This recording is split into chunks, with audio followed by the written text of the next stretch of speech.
Assalamualaikum warahmatullahi wabarakatuh. Pada kesempatan kali ini saya akan memaparkan kesimpulan dan refleksi saya dari modul 1.1 Pemikiran Ki Hajar Dewantara.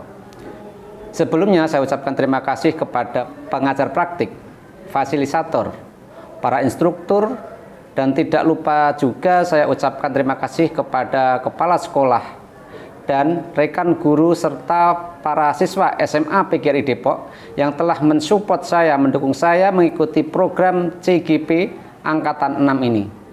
Banyak hal dan ilmu yang saya dapatkan, banyak pengalaman yang saya dapat setelah saya mempelajari dan memahami modul poin 1 ada perubahan pada diri saya. Saya percaya tentang murid dan pembelajaran di kelas sebelum mempelajari modul poin 1.1. Sebelum saya mempelajari modul 1.1 Ki Hajar Dewantara, yaitu pendekatan pembelajaran berpusat kepada guru. Jadi pengelolaan pembelajaran sepenuhnya dirancang oleh guru. Para siswa hanya melakukan aktivitas sesuai petunjuk guru. Siswa cenderung mendengarkan atau memperhatikan dan didikte. Sebenarnya pendekatan seperti ini tidak salah juga sih. Karena dengan pendekatan berpusat kepada guru akan menghasilkan kebulatan pesan dan mampu membatasi daya pikir dan ruang gerak siswa tentunya. Guru akan lebih aktif karena sebagai sumber belajar. Di sini guru lebih banyak berceramah dalam menyampaikan materi. Karena masih beranggapan bahwa anak bagaikan kertas kosong dan gurulah yang mengisi dan mewarnai kertas itu. Emang dari segi waktu, pendekatan ini lebih efisien. Materi dapat disesuaikan dan lebih tepat waktu. Guru dituntut untuk lebih banyak literasi dan cari pengetahuan sebanyak-banyaknya karena semua terpusat kepada guru. Saya menyadari dan memahami bahwa setiap anak punya cara yang berbeda-beda dalam menyerap pembelajaran dari guru. Namun saya masih cari cara merancang pembelajaran yang membuat anak belajar dengan minat bakatnya. Ketika memberikan tugas kepada anak harus menyelesaikan tepat waktu, dan jika tidak menyelesaikan tepat waktu maka saya berikan sanksi. Harapan saya anak akan lebih disiplin.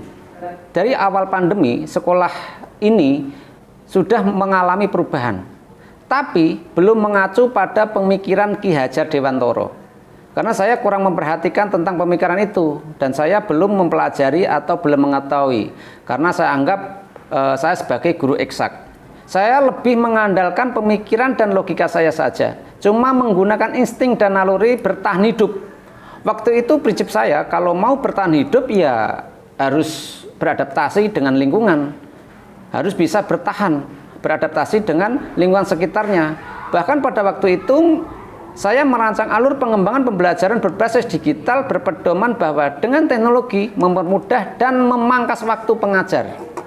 Kemudian dalam hal hubungan antar guru dan siswa, sebelum saya mempelajari modul 1.1, dalam hal hubungan antar guru dengan siswa ada batas.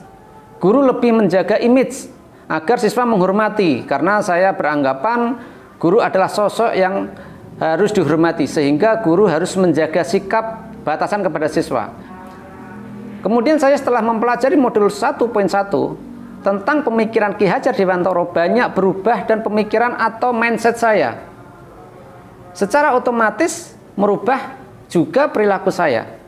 Dengan memahami pemikiran Ki Hajar Dewantara, pembelajaran harus berpusat kepada siswa. Saya harus merancang pembelajaran yang menyesuaikan dengan minat bakat sehingga dapat membangkitkan semangat dan kebahagiaan anak. Karena saya akan merasa bangga jika anak wajahnya itu tersenyum, menyenangkan, cerah, bahagia, tidak ada tekanan. Dan setelah saya mempelajari, saya jadi tahu bahwa anak itu bisa dianalogikan bagaikan kertas yang sudah ditulis tapi samar-samar. Itu saya setuju. Sang gurulah yang akan menebalkan tulisan itu.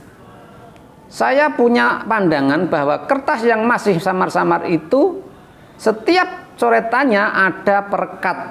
Sehingga ketika guru menaburkan butiran-butiran ilmu, maka yang sesuai dengan ukuran ilmu itu akan menempel dan membentuk suatu coretan yang jelas.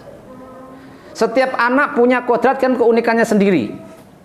Kemudian perubahan yang lain, siswa yang telat mengumpulkan tugas dicari permasalahannya. Kenapa telat dalam mengumpulkan tugas dan cari solusinya tentunya? Lebih meluangkan waktu untuk mendengarkan keluhan dan kendala anak-anak. Kontekstual di sekolah seperti apa? Bagaimana cara menerapkan di sekolah? Setelah saya mempelajari pemikiran Ki Hajar Dewantara, tentunya saya akan segera menerapkan lebih baik lagi dalam mendidik dan mengajar yang mencerminkan pemikiran Ki Hajar Dewantara. Penerapan ini tentunya tidak cuma untuk saya, tetapi saya melakukan juga untuk perubahan baik siswa maupun guru sebaya. Karena saat ini kebetulan saya diberikan tanggung jawab oleh kepala sekolah menjabat kepala litbang, sehingga saya harus melakukan perubahan untuk semuanya. Sebenarnya sudah sebagian pemikiran Ki Hajar Dewantara yang sudah saya terapkan perubahan di sekolah saya secara tidak langsung atau tidak sengaja. Artinya, niat awal saya melakukan perubahan karena adaptasi, penyesuaian perkembangan zaman untuk mempertahankan kelangsungan hidup, berkreasi, berinovasi, berdasar prinsip hukum bisnis. Karena SMA PGRI adalah sekolah swasta yang tidak jauh dari sekolahan saya, tempat saya mengajar ini banyak sekolah-sekolah negeri maupun sekolahan swasta lainnya. Jadi kalau sekolahan saya tidak bisa berinovasi akan tergeser, bahkan mungkin bisa tutup karena tidak mendapatkan siswa. Dengan mempelajari pemikiran Ki Hajar Dewantara, saya akan menerapkan lebih inisiatif lagi untuk mendidik dan mengajar siswa, membekali siswa, menggali minat bakat dengan ikhlas tentunya. Jadi tidak semata-mata untuk bisnis. Misalnya, yang sudah berjalan dan akan menerapkan dengan dan mengembangkannya lagi dengan membuat perubahan. Misalnya, yang berhubungan dengan kodrat keadaan, itu kodrat alam dan kodrat zaman. Berhubungan dengan pengembangan sistem e-learning, penugasan, absensi harian, UTS, PAS, CBT. Rencana pengembangan lagi dengan membuat dua arah, menambah fitur penampungan pesan dan kesan siswa untuk mengidentifikasikan minat dan bakat siswa, pesan kesan siswa kepada guru mata pelajaran hingga bisa membuat perbaikan cara gaya mengajar guru. Nah, kita kembangkan lagi dengan berhubungan dengan pemikiran Ki Hajar Dewantara. Tentunya podcast membahas tentang budaya yang ada di Depok, itu berkaitan dengan budaya. Kemudian kewirausahaan, anak-anak yang saat ini sudah membuat kuliner kemudian berjualan di lingkungan sekolah. Kita kembangkan pembuatan kuliner itu yang berhubungan dengan khas Depok. Misalkan kuliner blimbing, nah, itu ciri khas Depok. Gunakan blimbing itu untuk membuat bermacam-macam kuliner misalkan. Kemudian untuk pembelinya dan penjualnya dengan menggunakan bahasa Sunda. Di lorong-lorong itu diberikan expander, ya, didirikan expander yang di situ ada kosakata yang emang biasa buat transaksi jual beli dengan bahasa Sunda. Kemudian VCT sudah ada, virtual coordinator training. Ya, kita kembangkan lagi mengangkat tema budaya yang ada di Kota Depok.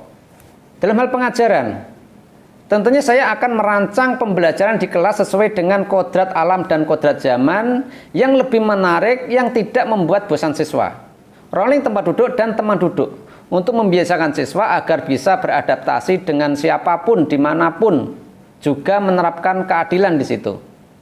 Biasanya siswa kalau sudah nyaman dengan dan bergaul dengan satu orang, maka dia akan tetap satu itu aja, nggak mau ganti-ganti teman. Maka di sini dibiasakan rolling tempat duduk dan teman duduk. Saya akan mulai berorientasi kepada anak, bebas dari segala ikatan, dengan hati yang ikhlas menuntun dan mendidik sang anak, tidak meminta hak dari anak. Saya akan menerapkan semboyan ing ngarsa sung tulodo, ing madya mangun karso, tutwuri handayani. Di depan menjadi tauladan, di tengah memberikan semangat, di belakang memberikan dorongan atau support. Tentunya semboyan ini tidak cuma berlaku untuk guru saja, tapi kita berlakukan untuk semua siswa juga. Kita terapkan semboyan ini di sekolah. Kemudian kesimpulan dari modul 1.1. Yang pertama, hal pendidikan. Pendidikan diartikan sebagai tuntunan dalam hidup tumbuhnya anak-anak. Maksudnya menuntun segala kodrat yang ada pada anak-anak agar mereka dapat mencapai keselamatan dan kebahagiaan yang setinggi-tingginya, baik sebagai manusia maupun sebagai anggota masyarakat. Kemudian pada tahun 1922 berdirinya Taman Siswa oleh Ki Hajar Dewantoro di Yogyakarta. Ini sebagai gerbang emas kemerdekaan dan kebebasan kebudayaan bangsa. Ki Hajar Dewantoro menyatakan hubungan antara pendidikan dan kebudayaan adalah satu kesatuan. Jadi menurut saya, untuk membentuk suatu peradaban pada suatu masyarakat, dasarnya adalah pendidikan. Pendidikan adalah tempat persemaian segala benih-benih kebudayaan yang hidup dalam masyarakat kebangsaan. Dengan maksud agar segala unsur peradaban dan kebudayaan tadi dapat tumbuh dengan sebaik-baiknya dan dapat kita teruskan kepada anak cucu kita yang akan datang. Kemudian, pendidikan berperan sebagai pembentukan karakter, menumbuhkan budi pekerti yang luhur. Budi pekerti itu terdiri dari dua kata, yaitu budi dan pekerti. Budi adalah cipta atau pemikiran, rasa atau perasaan, dan karsa atau kemauan. Sedangkan pekerti adalah perilaku atau perbuatan. Dengan pendidikan akan membentuk tingkah laku, watak, etika, adab, serta nilai-nilai luhur kebudayaan.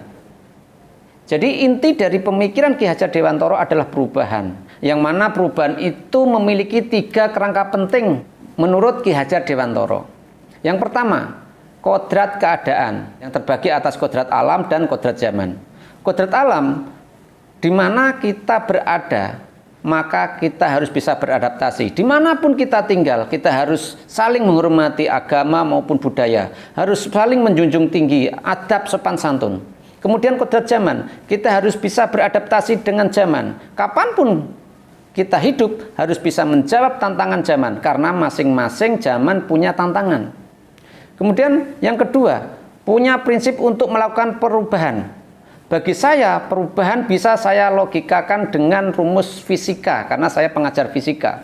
Ya, tentang gerak lurus beraturan, yaitu S sama dengan V kali T, di mana S adalah perubahan, V adalah kecepatan, dan T adalah waktu. Jadi untuk mencapai perubahan yang besar, perubahan yang luar biasa, kita harus berani cepat ambil tindakan untuk merubah. Cepat untuk berpikir, kritis, kreatif, dan inovatif. T di sini adalah perjalanan waktu atau perkembangan zaman.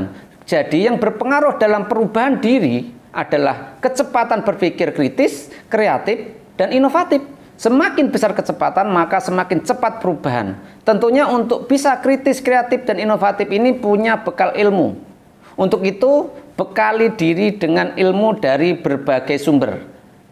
Berubah dari diri sendiri dulu, barulah merubah orang lain atau lingkungan sekitar.